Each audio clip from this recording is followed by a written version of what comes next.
Okay, so does anybody disagree with me here that the American people should have the choice of whether or not to see what we got to see at the consulate yesterday? Of course, the IDF would have to release it. It's not in America's control. But you don't have to watch it, and I would understand why you wouldn't want to, but why shouldn't people have the choice? I get respect for the families, but there's so many people who don't believe that it happened. But that's a big thing. I agree. It's a big thing about respect for the family, respect for the dead. We're a weird culture. We have movies like Faces of Death. We put them on the internet. We start calling it fake. The moon landing didn't happen.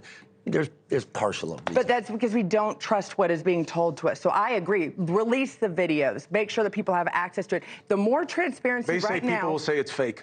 Yep. Well, they'll say that's it anyway. up to them. Just They're going to just let people out there, and I agree across the board, whether you're talking about the Covenant shooting in Nashville, releasing the manifesto, let the people have the truth. Why do we keep thinking that people can't make their mind up, that they have to just take what you and I say on air? People want to make their own decisions. They don't want to be told how to think. So let's give them the truth and the information. But they should be able to see it all. Exactly. You know, what happened on October the 7th and what is continuing to happen right Listen, now. I thought Gaza and the West Bank. A really good push yesterday. So Clarissa Ward, one of my old colleagues at CNN, not to be biased, I think that this is a fair point. I've never seen an international team like CNN's before.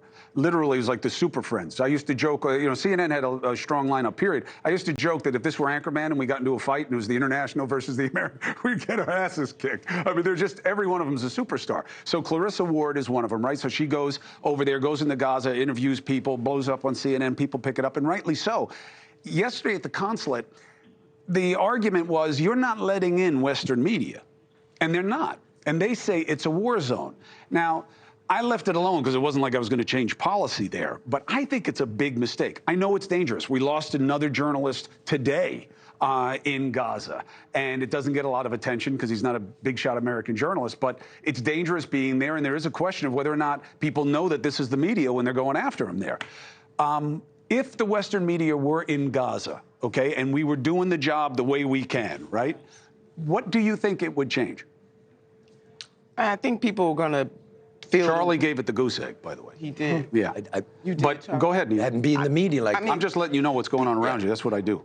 People should know that this is how... We can't, have a blind eye to what is happening here, and people need to see it. They need to understand it. Now, will it change people's hearts and minds? Maybe, maybe not. But having that kind of knowledge, because sometimes we can be over here and think it's just everything is all right. Everything is not all right. People are dying. And people who are not dying. 60% of Gaza has been leveled. People are starving. Mm-hmm. People can't get medical care. Mm-hmm. I mean, these and they things can't get out. Real, and they can't get out. Well, there's plenty of those images. I see those all day. Yeah, there's not an arbiter there. There's not a Western arbiter. But all you got to do is look. Remember, let me think of another one. Oh, yeah, Ukraine. Remember that one? Mm-hmm. Okay, the West went there, got their legs blown off, and now you don't even hear about it. They don't even let them to the front anymore. So I think governments are figuring out, national governments are figuring out what local mayors do.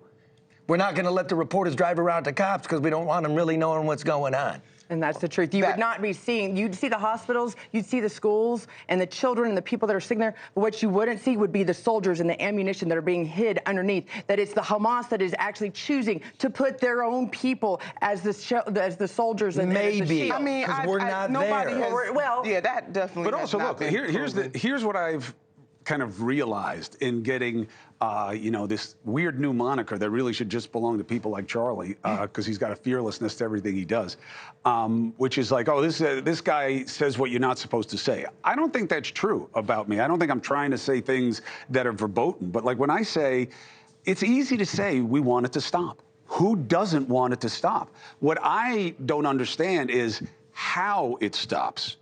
Israel stops bombing. Oh, okay. No state is going to leave itself vulnerable to a terror organization who is sworn to come at them. No one's going to do it. America would never do that. The UK wouldn't do it. Nobody would do it. So, okay, we have to make them safe, too. We did it with the Taliban. Well, but not here. No, on our own. You know what I'm saying? Not here. Or if they had been hitting us from Canada and people said, hey, you're bombing them too hard, take it easy and let's figure it out. No. We're going to go get all of them. And we were in the wrong place, as you mentioned. So you have to get rid of Hamas. Okay, How do you do that? Israel can't do that. You're not going to do it militarily, as you pointed out.